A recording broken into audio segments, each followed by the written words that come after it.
Olá Baglatino, bem-vindos a mais um 12 por 12. Hoje vamos ter aqui uma conversa boa com Bel Borba. Então a gente vai bater um papo bom, vai ser uma enorme honra e eu vou começar, como sempre, por lhe dedicar um poema.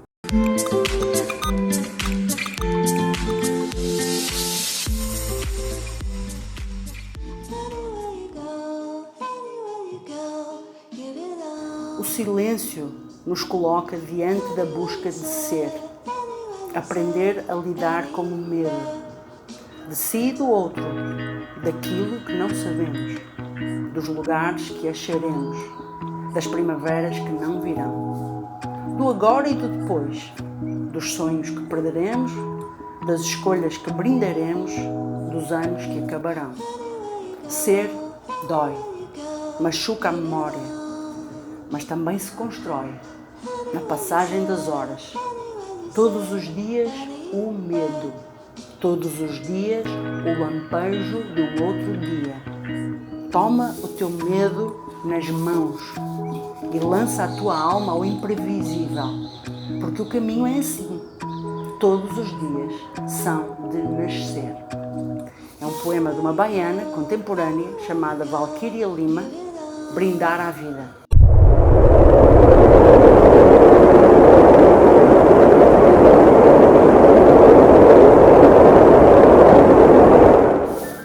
Achei que era um poema que tinha a sua cara e a sua vida. E essa ênfase ao medo tem algum a ver com algum comentário meu, que eu uso muito essa palavra. Não sabia. Isso faz parte do meu repertório. Mas as pessoas evitam falar no medo, mas o medo está aqui, o medo está em todo lado, né? Essa coisa do medo, eu sempre que eu posso... Outro dia eu estava conversando com um jovem artista, eu falei, você... Uma coisa que eu lhe admiro muito é que você faz o seu trabalho, faz suas escolhas, suas apropriações, mas você aparentemente não tem medo de errar. Você praticamente conduz a sua carreira sem medo. Bom, eu gostei disso, que eu entendi o que ele quer dizer, eu presumo que ele quer estar se referindo à capacidade que eu tenho de me permitir experimentar. Eu acho que quando você está criando, você está no processo ainda de... É o arranque, né? Como você quer, você tem que ter um start. Causador. É criativa, vamos dizer assim. Causador. Eu acho que quando eu estou criando, a princípio eu deixo que saia tudo. Eu sempre digo que medo é uma espécie... Ao mesmo tempo que eu aparento não ter medo, e eu acho que nesse momento de arranque eu não tenho medo, né? Às vezes eu vou me jogar num rio gelado, hoje eu já gosto mais das águas geladas, né? Então eu tenho que frequentar a Chapada Diamantina, mas eu tinha horror à água fria muito gelada para se banhar. Aí sabe o que eu faço? Eu me digo, olha, eu estou com pulo no pulo, agora eu vou mesmo, pulo no pulo, eu vou fazer o seguinte, primeiro eu pulo, depois eu decido, lá em cima eu decido. É o jogo de palavras, né? Poxa. Então é mais ou menos o que eu te falei. Então, e o medo? O medo para mim, medo é uma espécie de respeito. Tem uma hora que o medo é útil também. Há quem diga que você só cai de motocicleta quando você está crente que está abafando. Não sei como é que você entende isso em Portugal, mas aqui presumo que seja o mesmo significado. Eu sei o que é. E isso acontece muito até no esporte, aquele cara que já está festejando e cai e perdeu. Eu acho que um medinho não faz mal a ninguém. O medo é uma espécie de respeito a você mesmo, ou algum obstáculo, ou alguma coisa, mas não deixa de ser. Agora o medo só é ruim quando aquilo ali se transforma numa mania, ou numa paranoia. Sim. Aí tá aí uma coisa, ou você trata, ou você harmoniza com a sua natureza, não sei. Quer dizer, quando o medo te faz travar muito, você tem que o tratar, mas quando ele te... Aí você aí cai no risco calculado, né? Então vá.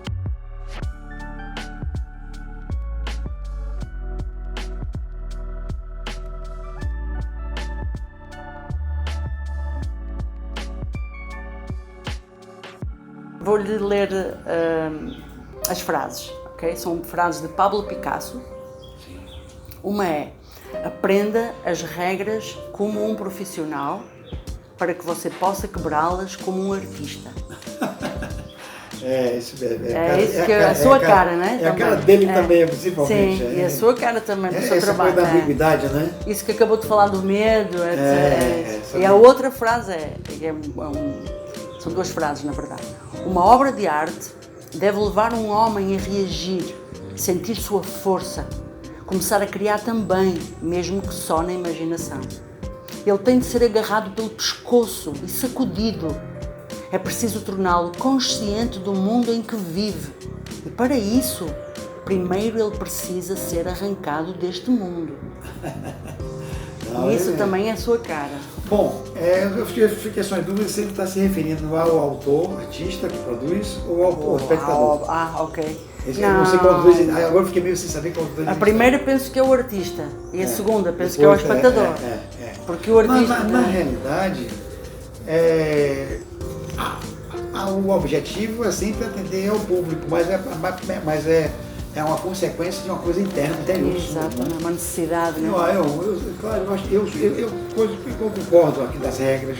Eu fico até curioso, assim, que essas frases que você escolheu e o poema que também você escolheu, de uma forma eu cheguei a ficar pensando, será que eu está mais familiarizado do que eu imaginei sobre a minha natureza? Eu investiguei. Então por isso. A internet nisso ajuda muito.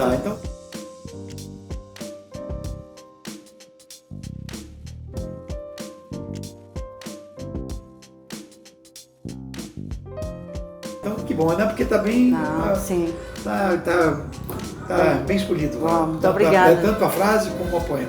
Digamos que a gente. Porque para mim ela me instiga, porque são coisas que já é recorrente nas minhas reflexões, né? E nas coisas que eu também quero fazer pensar. Que bom. Agora vamos aqui a algumas perguntas curtinhas. Eu começo. Quer que eu seja breve também? Tudo pode. Pensar é.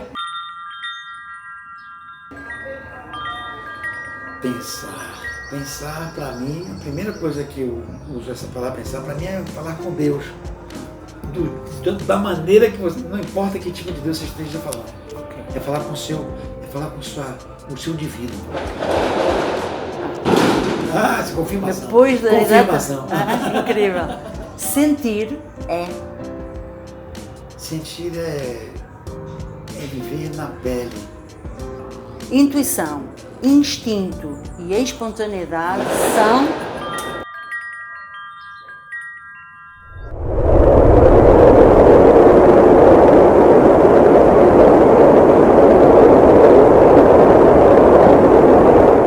São três coisas muito importantes que eu acho na minha vida como artista. Esses 3 pontos são muito importantes. Até porque alguns deles normalmente não são levados em consideração para a maioria dos artistas, principalmente para alguns que eu chamo de contemporaneista, de uma maneira literalmente pejorativa. Mas intuição, instinto, Espontaneidade. Eu acho que essas são molas propulsoras que trabalham essa essência humana e animal. Humana enquanto racional e também animal. Isso é inerente à nossa... Eu coloquei porque eu vi numa entrevista sua que falou assim, que são as 3 damas, né? Lixo é? Lixo só é lixo quando é mal manipulado. Boa, espetáculo. Olhar, ouvir e viver com as pessoas é viver.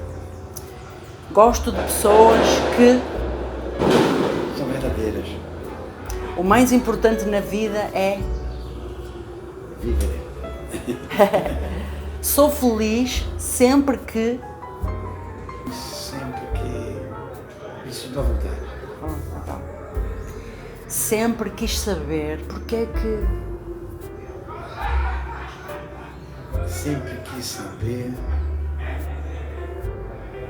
porque em alguns aspectos da vida social tem coisas que não vão mudar nunca. Evolui, meu Deus. É uma coisa que já sempre vai deixar de existir. Por mais que pensemos que evoluímos. A maior qualidade do ser humano é ser autêntico. Perante um problema, o que faz? A busca de uma solução é a primeira coisa que me ocorre, automaticamente. É muito rápido. É uma coisa automática. Eu penso sempre na solução. Posso ligar-lhe quando tiver um problema? Claro. Eu sou conselheiro, claro, nato. Nato, ok. Agora vamos às perguntas um pouco mais de desenvolvimento e se fugir muito eu vou lá caçá-lo. Como é que é o mundo para si? Assim, o que é que os seus olhos veem? Porque nitidamente pela sua obra não vê a mesma coisa que eu vejo, não vê a mesma coisa que outras pessoas veem. O que é que vê? Eu acho que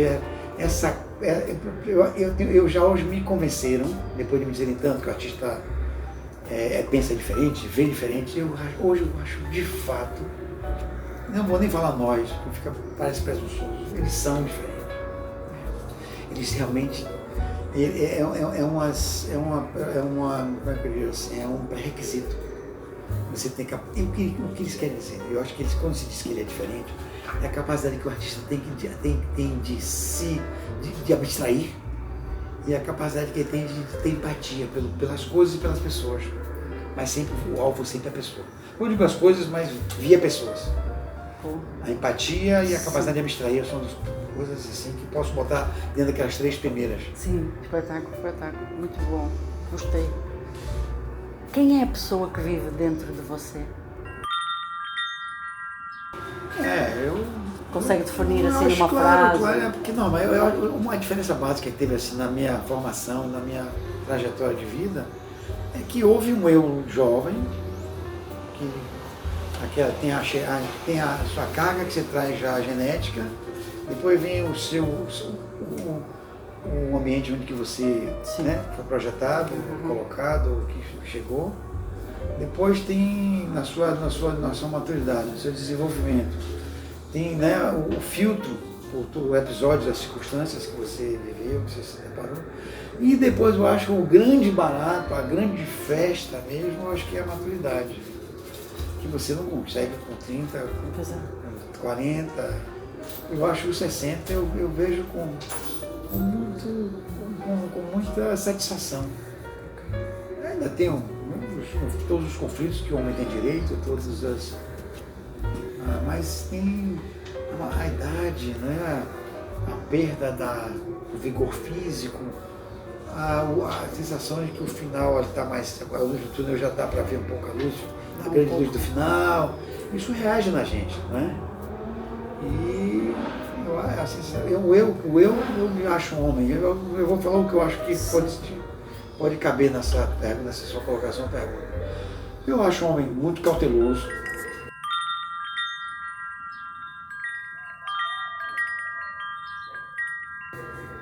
Eu acho que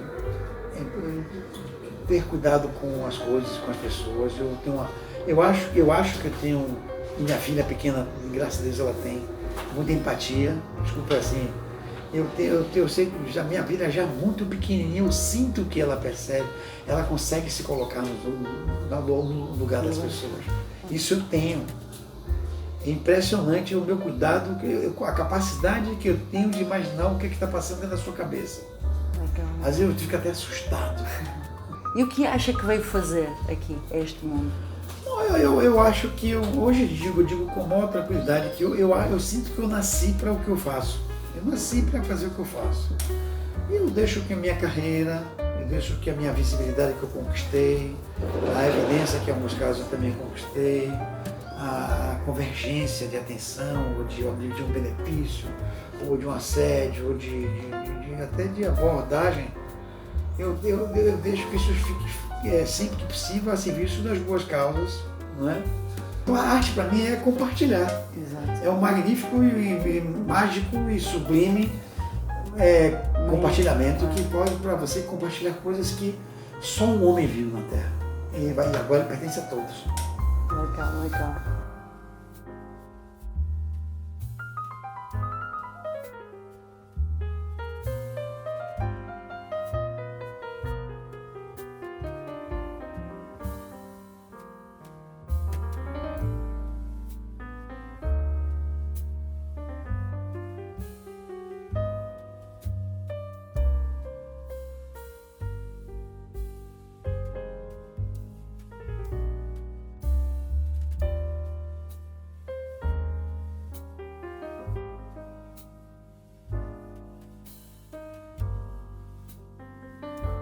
Última pergunta.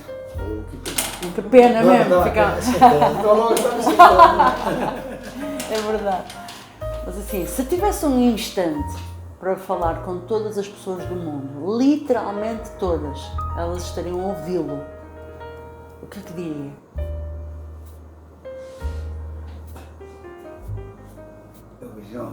Como diz Ricardo Português, toma atenção. Toma atenção.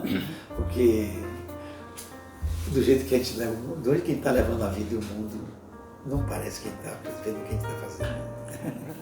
A gente não parece que nós estamos sabendo, não parece, a sensação que dá é que nós estamos navegando às cegas.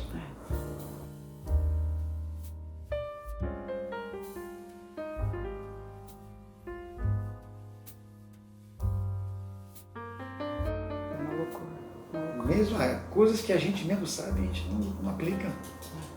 Sabendo que está errado, sabendo que... As coisas são as mesmas, as coisas que os caras lá de Buda para cá falavam, os problemas são os mesmos. Estão ouvindo, pessoal? Estão ouvindo todos? Pô, é tão simples. Quem tem mais alguma coisa que queira dizer? A gente ficava aqui, eu tenho várias perguntas. Não, eu achei primeiro, obrigado pela atenção, você ser agraciado por vocês disponibilizarem o talento de vocês, o tempo de vocês, o talento de vocês, pelo bom trabalho que já fiquei muito impressionado com vocês fizeram.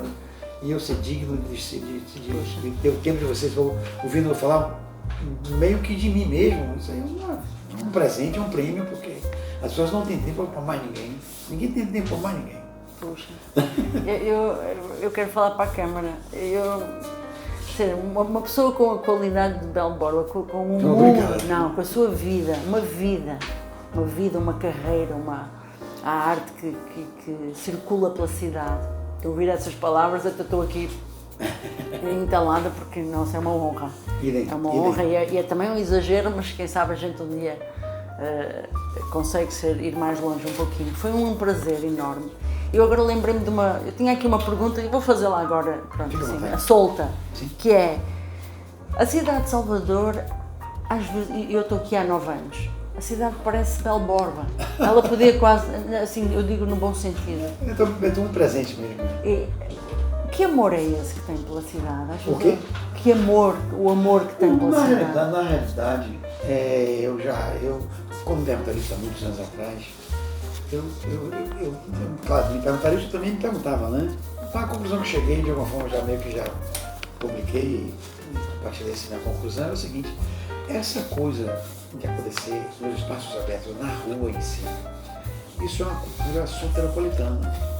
Nós temos a Baiana do Acarajé, que acontece nas esquinas. Nós temos o Carnaval. Nós temos uma área de convívio, que são as praias, que é de norte a sul.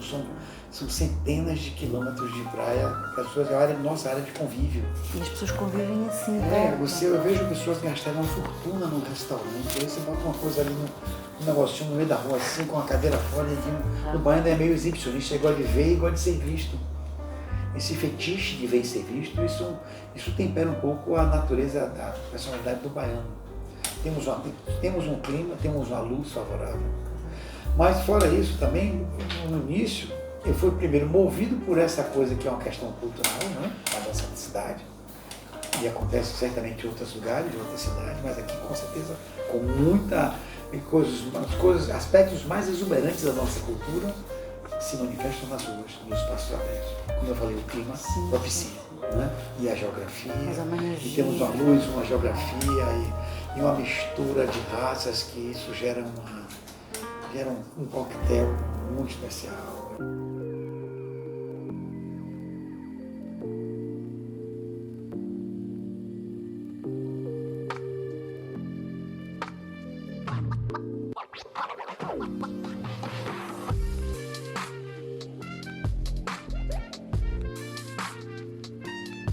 Por conta de, primeiro, pela necessidade que eu e o artista tem que sua obra seja vista. Você pode fazer uma obra inteira, de uma vida inteira, e não mostrar a ninguém, ainda será obra de arte. Não precisa que ela tenha sido assistida em tempo real, quando você está vivo. Ou como aconteceu com o Val, vivo depois, então, você vê, agora por exemplo. Mas eu acho que eu recorri às ruas para me apresentar, mostrei minha cara, as pessoas, me acostumei também, as pessoas me vindo na rua, eu passando na rua, eu passando de carro. Os garçons me chamam pelo nome, os taxistas me chamam pelo nome, as pessoas se dirigem a mim com a certeza que eu estou ao alcance das mãos deles. Entendeu? Eu vou, às vezes, faço uma excursão fora do Brasil, digo lá de onde eu venho, me chamam pelo nome, os taxistas, os garçons, as pessoas me tratam como se fosse um jogador de futebol. Então eu conquistei uma relação. E tem um grande curador, das visuais, que é o Marcelo Rezende. Ele falou: Bel, uma das características do seu trabalho é um diálogo com a cidade. Eu acho que a minha grande obra é o diálogo com a comunidade e a minha trajetória. Eu acho que a obra do artista ela vai além da capacidade de criar formas, pensamentos e firulas, de dinheiro também. A criatividade é um poderoso instrumento de sobrevivência, de evolução, eu digo sempre, não tem que me diga que quando um coelho está correndo, fugindo do seu predador, e que ele faz de conta que vai indo para lá e tornar ele vai em direção contrária. Isso é criatividade. Isso é a prática de exercício, claro, que vai a defesa da sobrevivência. Exatamente. No amor, na evolução. Então, a criatividade, às vezes, é tratada como se fosse para produzir decorações e enfeites. Não.